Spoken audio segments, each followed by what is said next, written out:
Good afternoon, Remy. Good afternoon. I'm looking like a hot mess. I got like a nice sunburn going on. Been, Oh, believe me, been I, riding horses all morning. It's just living the dream. Living the dream. me too. And well, I think I've said that the only time that I actually put myself together is when I'm out in public, which isn't very often. And even now, I've been super comfortable without putting myself together when I'm out in public, and when I'm on here. And so then we're gonna do this morning, and then I was too tired. I'll be honest. My alarm went off and I was like, not oh, today. it's okay. I feel like that's life. And then we weren't sure what time we were going to do it, kind of. And then I just looked like I was homeless because I was out riding horse too. So I came back in and quick straightened my hair, and that was that. Just gonna cover that up. I've got like a nice tan line. I got my sunglasses tan line. I'm looking Oh, hot. Hot today. Hot today. literally, I'm hot. Yeah, so we were both in, we were both in California this weekend in Temecula at Patrick's U.S. Shootout Show. And I had to go buy mud boots and muck boots for my entire family when we got there. Does it never rains in California? I know.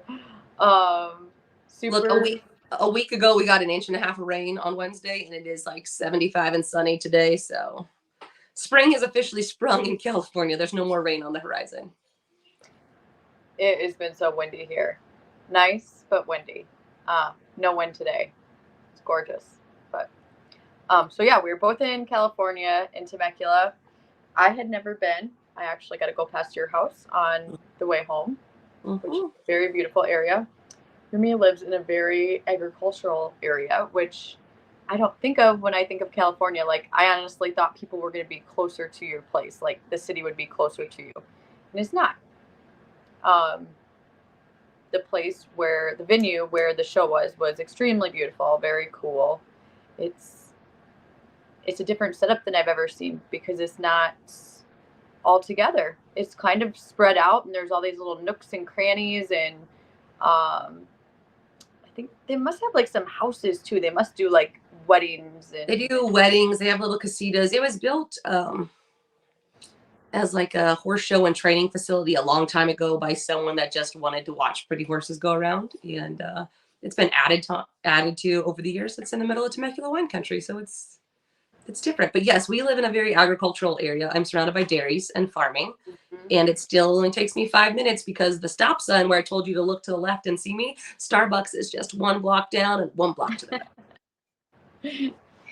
Oh, it's funny. And it's pretty. She was worried she was going to hit snow because there's snow up on my mountains, but it's all green mountains before there. And that is the other thing about California is like these green sprawling mountains followed by snow-capped mountains behind them. So let me just tell you, it was an adventure getting there. Not so much on the way home, but getting there was felt like an adventure because yes, we were running right along the Mexico border, literally a half mile from it, and we ran into snow as we went up in elevation, and it was super cold and it was icy going through the mountain passes. Now I'm like, I just did not realize that Mexico could possibly be as cold as it freaking was where we were at, but pretty sure that they are. Um, Oh, and then we drove on 15 miles of a goat path with a long trailer, and I that told was a your little husband to scary. not go that way. He did not listen to me. I got yelled at because he's like, you talked to Remy for 15 minutes about a bunch of dumb shit, and he's like, you could have been asking her how the hell we should be getting there instead of whatever you talked about. I'd have told I'm you to take the 10 all the way no matter what. I didn't know. Breck said she didn't want to hit LA. I was like, you have to drive another hour and a half to hit LA past there, so you're good. So yeah, you had a good show.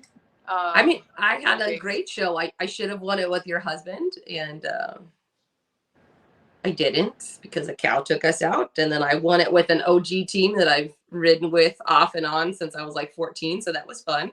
And I only entered one class and won, and then sat in Stacey Howard's magic chair, and it was great.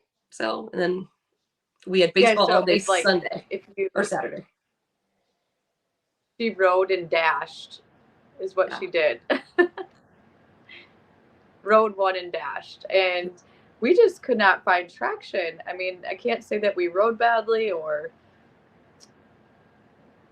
And I you really say thought that we were going to win it with Brandon. Our first 2 runs were so good, and then we just had to survive the third one, and we did it. And I almost ran into your husband still trying to stop the cow. So I feel like our family just had, me, Bronson, and Brandon had a series of bad luck this weekend, and it is what it is. Bodie had a good show, so carried our team. And then, well, funny story because, I don't know who enters teams in your family. Well, right now it's primarily just you and James, so not a big deal. It's just you two. But do you each enter your own teams? I entered them all. You enter them all. Well, see, I don't want that responsibility. I mean, it also helps that we tend to ride together most of the time, so it's a lot easier that way. Well, we do too. I just want the responsibility of signing up me. And I don't sign up Brandon. I mostly sign up the kids, but I want them to start doing it on their own too, which they should because they're old enough. And if, as a mother who rides and takes care of them and does all the things, for me, I sometimes just want to do my own thing and worry about my own self and focus on my own riding instead of what they've got going on. So me and my husband got in a little brawl on Saturday because the kids, Bodie said that he did not want to ride anymore. And I said, that's fine. I'm not going to hound you. And then Brandon got super upset with me because we drove all the way there for him to get qualified, and now that's just stupid, Breck. He didn't even get a show. Well, I don't know. I don't keep track of those things. I wanted to take care of myself that day, and so I can't be the only one out there who has spats like that with my husband. But I seriously considered and contemplated choking him out with a bridle rein at one point in time. I think that was Friday. I don't think that was Saturday because I walked into the end of it of you walking off, and I was like, "What'd you do to piss Breck off?" He's like, "She pissed me off." I was like, "I'm just gonna hobble back to my trailer."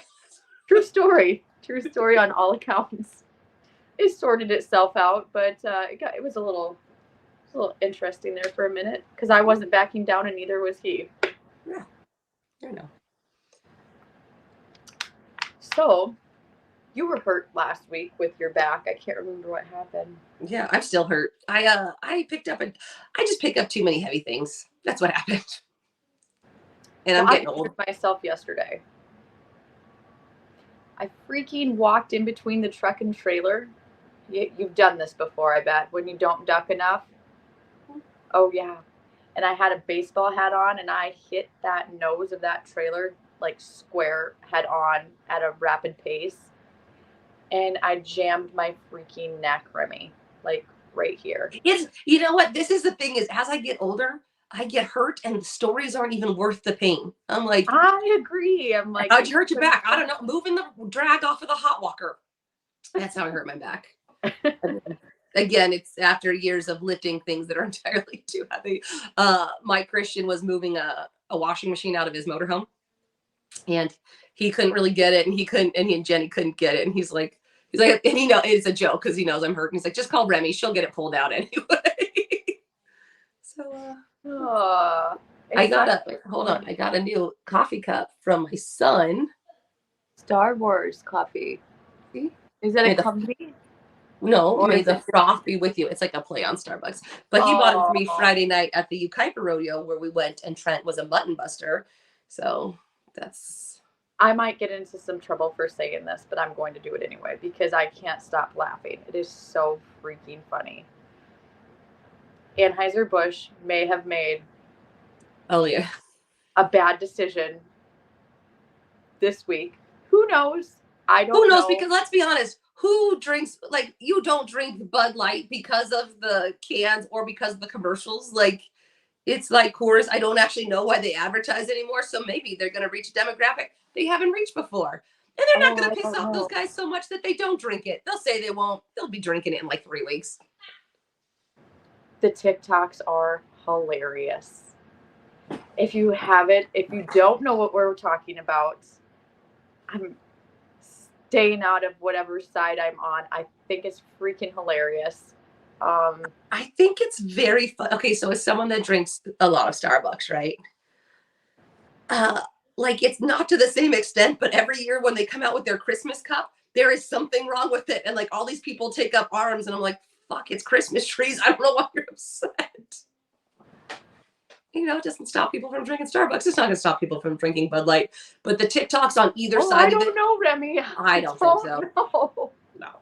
No. I don't know. I mean, so for me, I think it's interesting because if Anheuser-Busch over the years has done a phenomenal marketing job, like very memorable with everything that they've done, like the Spud McKenzie, obviously the Clydesdales, The Bikini Girls.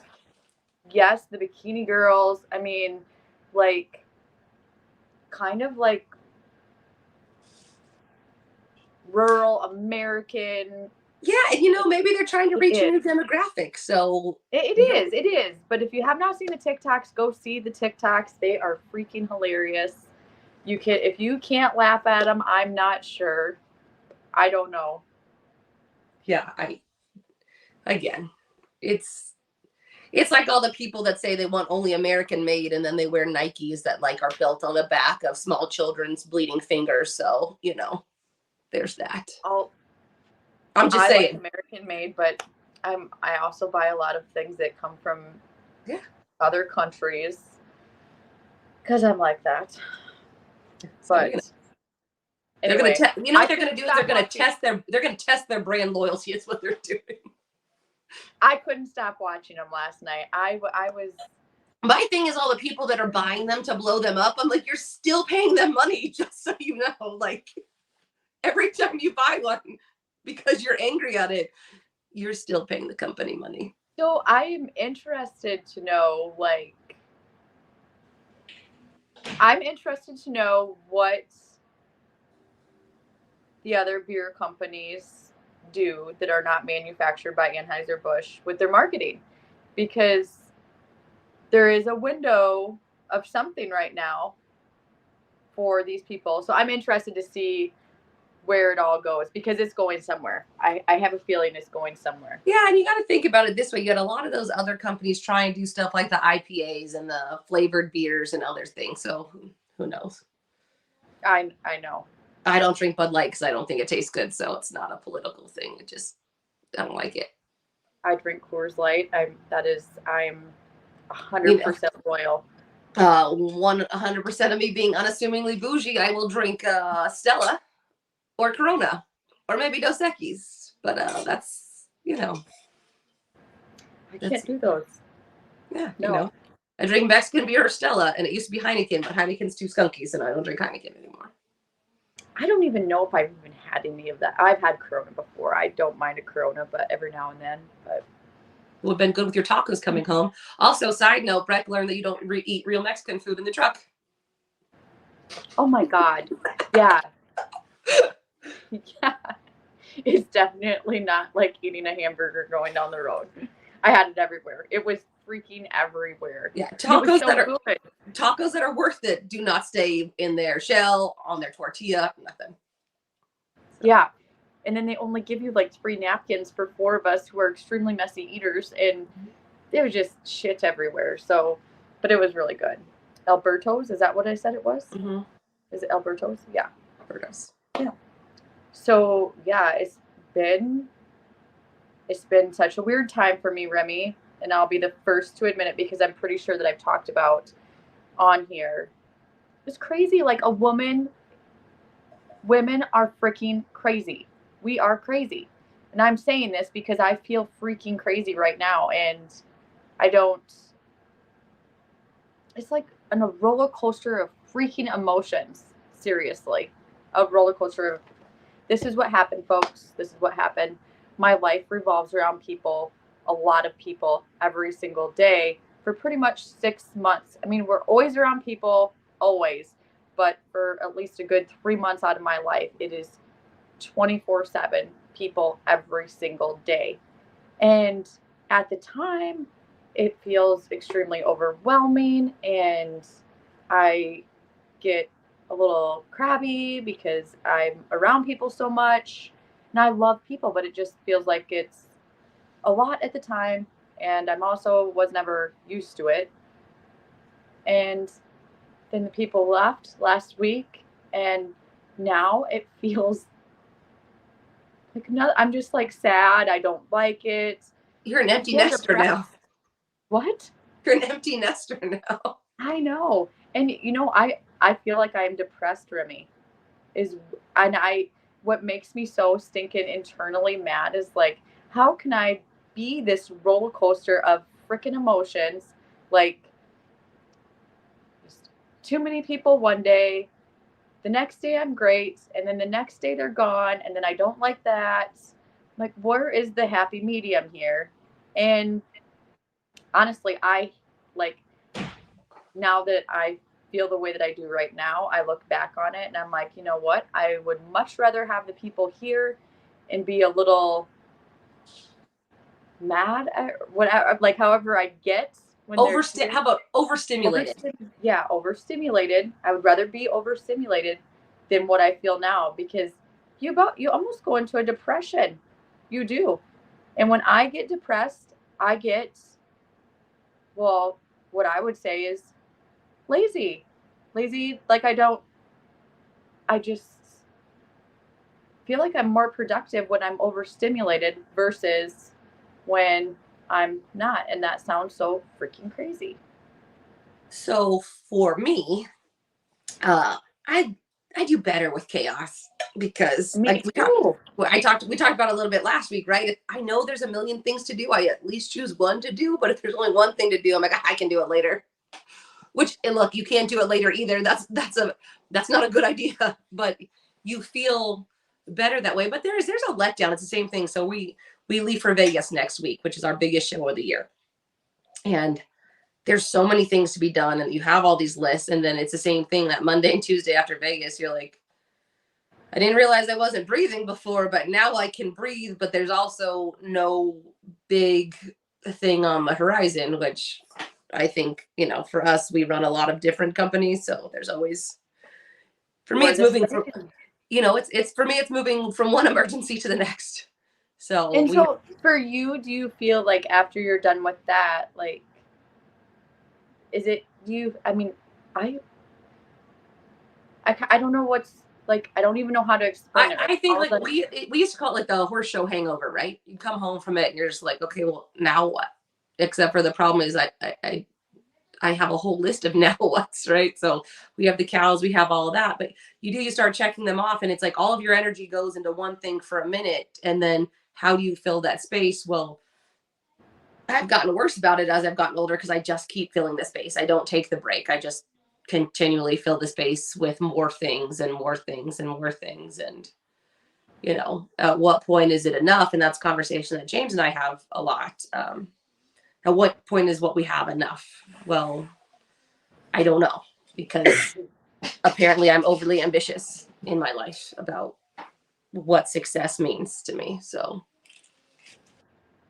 yes, but I understand the void of trying to fill what you're doing. It's the same thing for us right now with everything we're going through, right? So we have some problems with the county, but even before that, it's been raining for 3 months. So it's rains for 3 months and no one can come, or, even before anything with the county, no one can come. And so you feel like people don't like you because they're not here taking part of your service. Well, you can't even offer the service right now.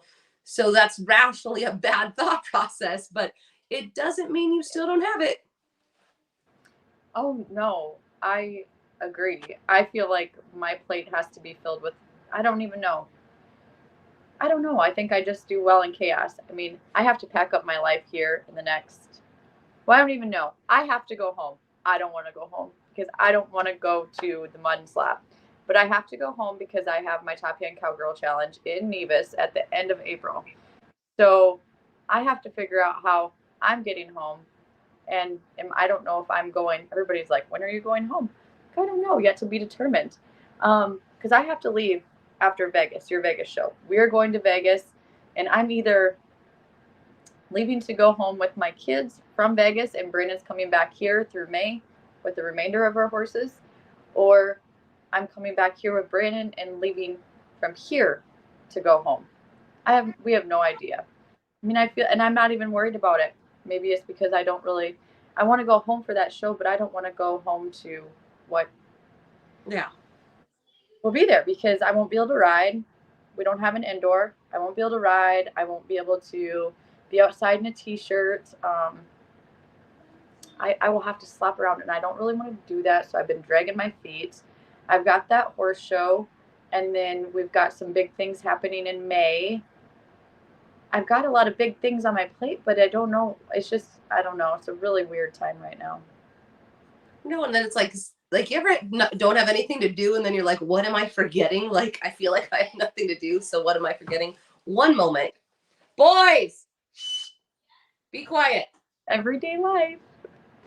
This is what happens when we don't wake up early because I think they're playing Minecraft. I don't know. I got no idea. Yeah.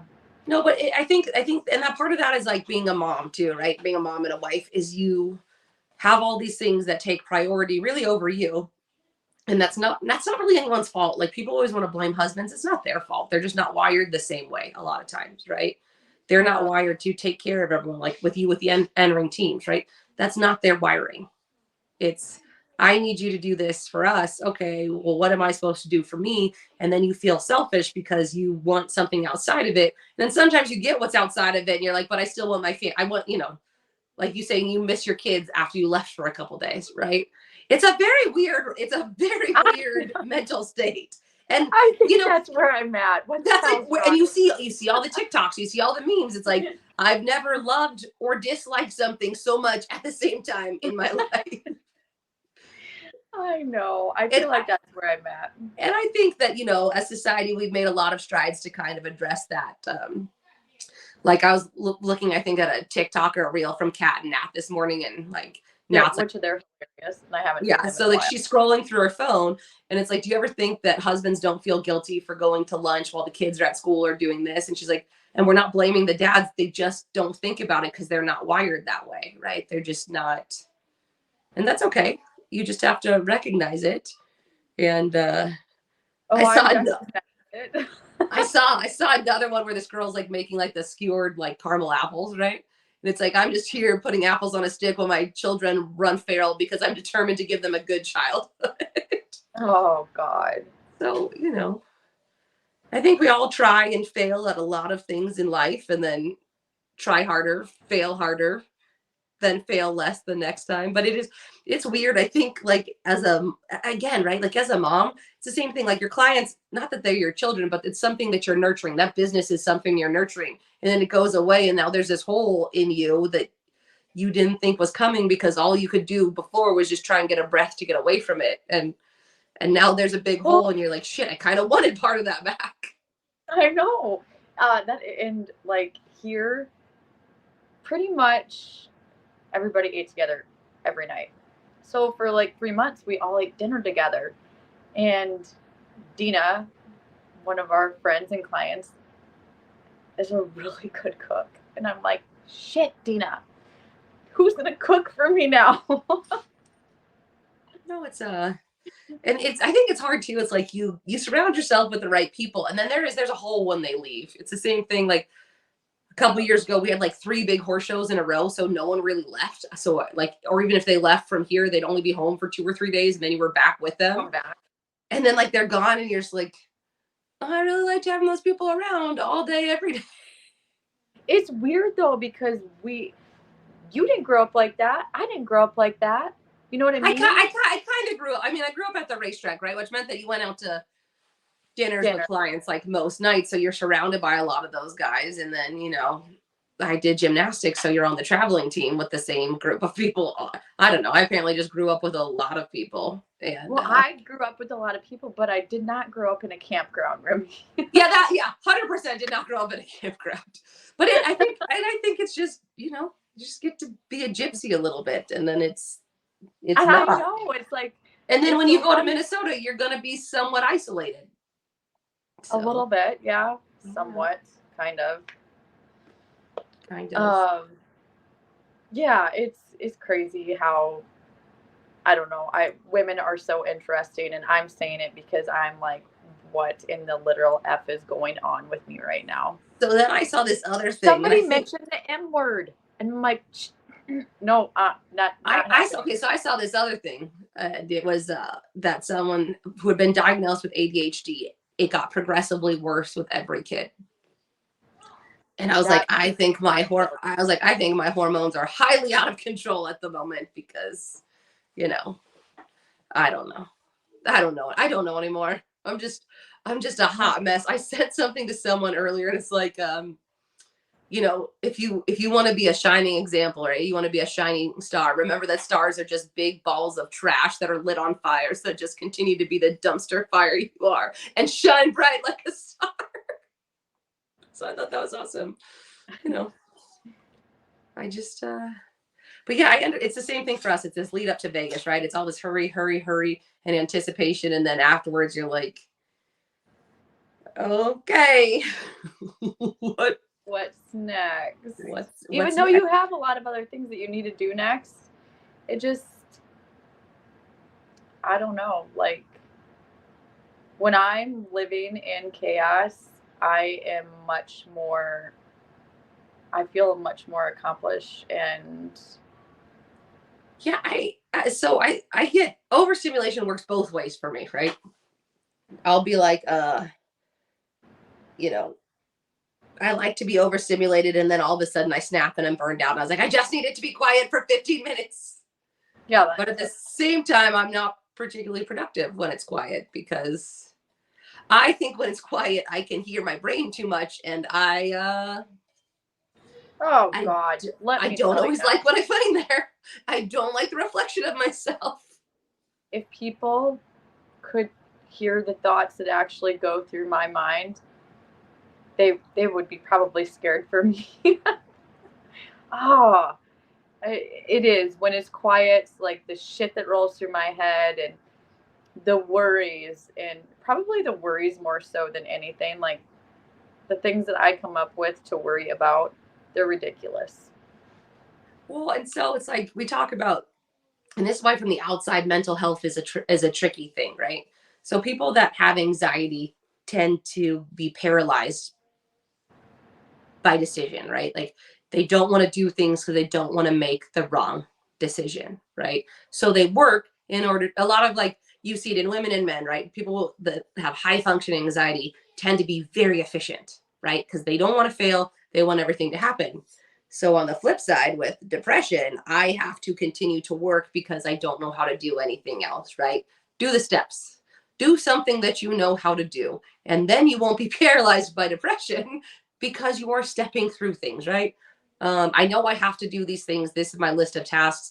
And sometimes my body feels very tired and I don't know how, like for me physically, right?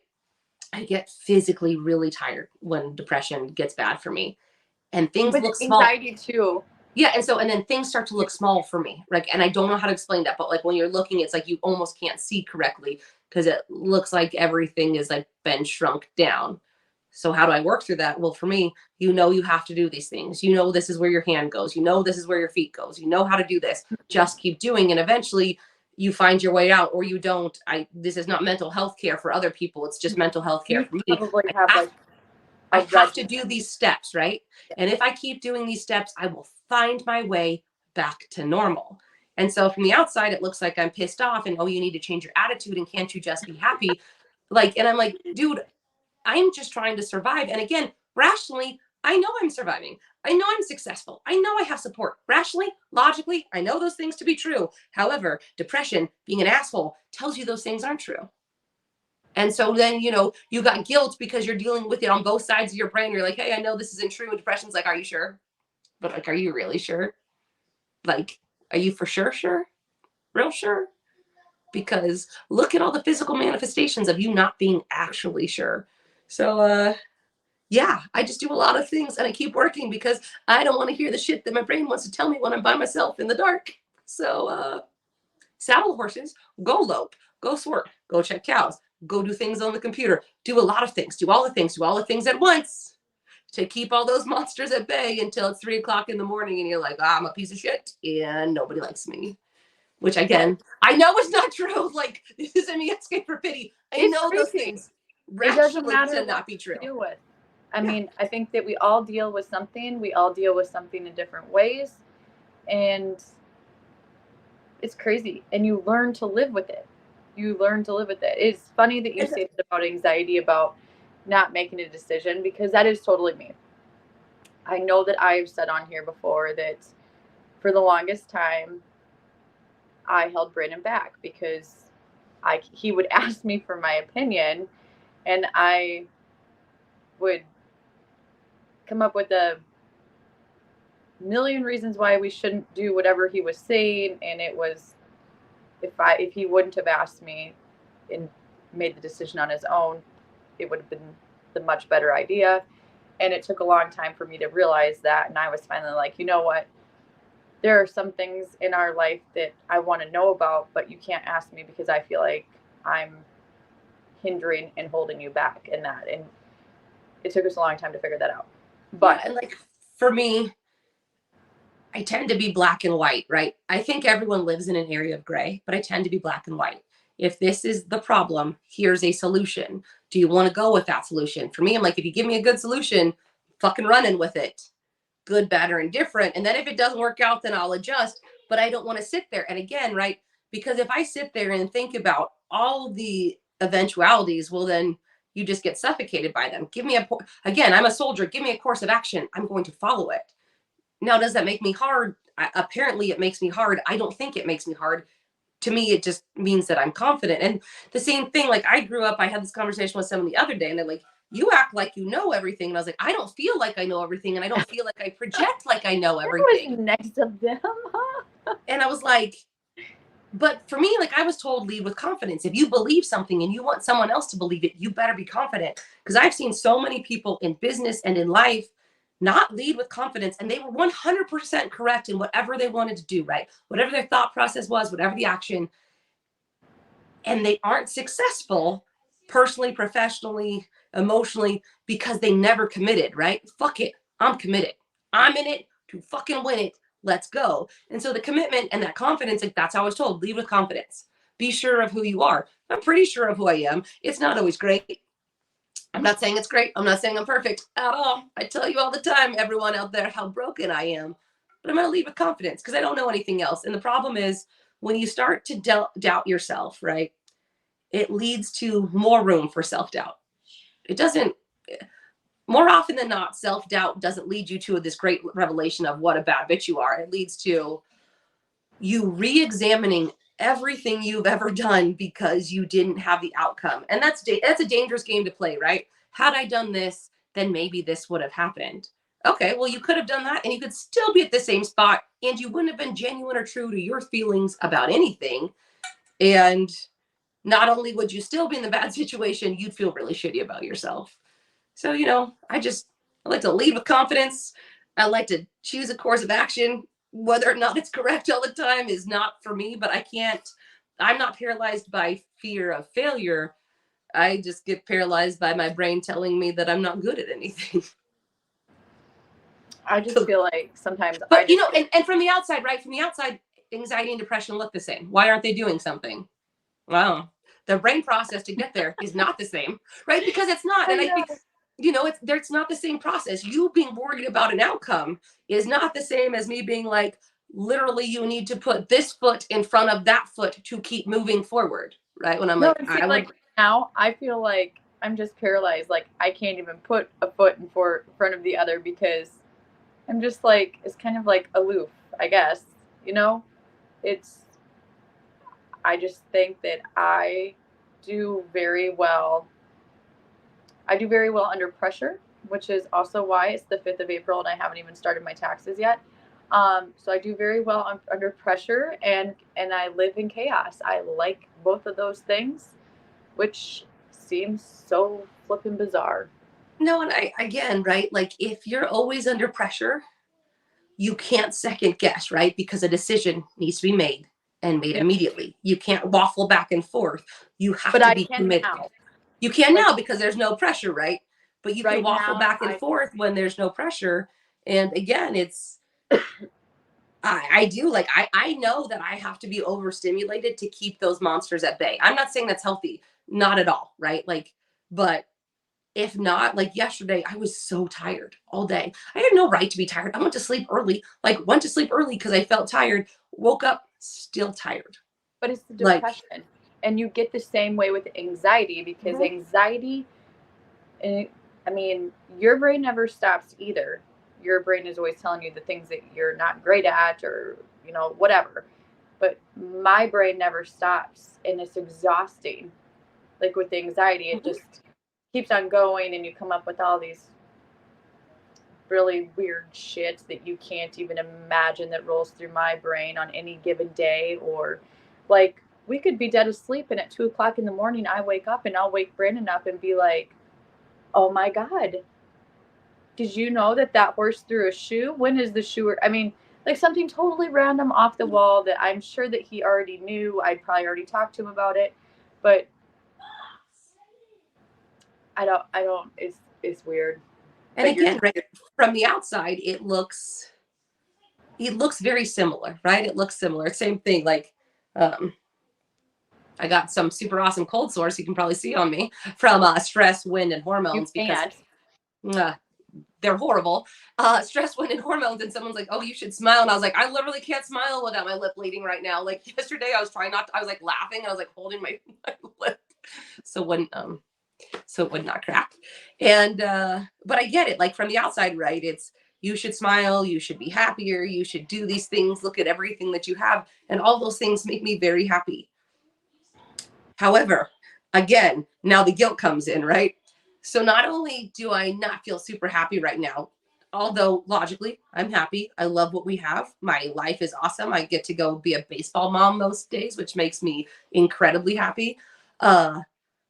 I get to go ride pretty ponies, and I get to go see very pretty cows. And I live in now you've seen it, a particularly gorgeous area, right? It's gorgeous where I live. It is gorgeous. I get to go ride places that are phenomenally gorgeous. And I don't really have to report to a lot of people. So I live really an ideal life. My mom lived 5 minutes away. If I need a break from my kids, she's there. I've got friends that are fucking awesome. And, but then like you don't feel great, and then you're guilty because you don't feel great. So, that just doubles, that just adds to you're like, I should feel good because I've got a great life. And then it's like you got people telling you that you should do things, and they can't understand why your brain is that way. And I was like, I wish I could tell you. I wish. And like, I've not been shy about it. I've tried a lot of medications, and none of them worked. If anything, they made me feel just numb, which to me is worse than anything, right? I'd rather feel sad or frustrated or upset than feel numb, because it means you're still capable of feeling those things. So it doesn't work for everyone. I have to adjust my life in a certain way. And then when you're a mother, there's guilt on top of that. Like, how am I affecting my children with what is broken in me, right? Am I transferring the brokenness to them? How do I do that? And for me, that's also why I'm empathetic with people, because most people just aren't assholes for no reason. There's a lot of stuff going on, right? So be empathetic, because people, again, don't realize what can be wrong in someone's life, no matter how pretty and perfect it looks from the outside. And so, I look mad. And honestly, this weekend, I was just hurt. I wasn't even mad. I couldn't think past my back not feeling good. And my allergies are running rampant. And I think it's with all of the rain and everything blooming and growing. And it was bad in California. We come home and it's blowing and dusty, and they're still like, oh my good God. Yeah, and as I get older, I don't fake going through it anymore. And maybe I should. I don't know. I have no answers for all of you. I don't think you should fake any of that. I have been on medication too. It was a long time ago. Can't remember what it was. But honestly, I did feel better on it. But I think it was because my hormones were so messed up after Bronson.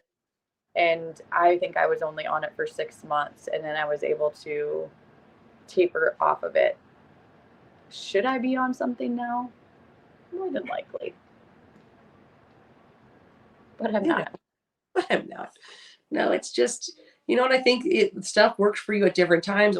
It's the same thing with horses, right? You'll put some horses on like Lubricin, right? And they'll look amazing. And you can put something else on your barn and there's no effect to it. It's just body chemistry, brain chemistry, situational and seasonal depression. I think now that it's sunnier, I'll probably be happier, but here I am, just out here. I am trying to do a better job of taking vitamins and doing those things. But well, Remy, I gotta go. My farrier's here, and I need to help him. But yeah, it was a fun weekend. It was a fun weekend. I will see you next weekend. We'll be together, and it's almost Easter. Yeah, and this weekend's Easter. Do you have plans? We are going to my dad's. I have a clinic or James and I have a clinic on Saturday at another arena. The boys have baseball. Then they're going to my dad's to spend the night in a 20-person tent with we only have boys. So all boys. I only have boys. My brother only has boys. My stepsister only has boys. My stepbrother only has a boy. So it's like a lot of boys. And my dad and stepmom always think it's going to be a good time. Again, one of those things in theory that sounds freaking awesome. Until you're in the middle. You're like making memories. This is going to be so good. And then reality. Can't you just smile for all the fun? Yeah. But it'll be it. And then we're going to have a barbecue on Sunday. So it'll be fun. I think it's supposed to be like 80 on Easter. Originally, it was supposed to rain. So it's supposed to be 80. It's going to be 90 here. Mm-hmm. Yeah, I'm not ready for it to be really hot. I would like the California 72 and sunny for a while. So can't wait. That's where I'm at. But we love you all. Take care of yourself. You're not a piece of shit, everyone, no matter what your brain tells you. And if you saw me lose my shit this weekend on my husband, just know that happens every once in a while, and it's part of marriage. And I just love him so much. I just love him so much. Hey, look, I was happy to win with my husband. I was happy to win with Pedro. I was trying to win with your husband. And James, Joel, and I were the first team out in the open and penned 1 cow. So that was a highlight of my weekend. They were wild. They were definitely wild. So, well, thank you guys. Happy Easter to everybody. We'll see you next week. Hopefully we'll see you in Vegas. That's right. So until next week, be bold.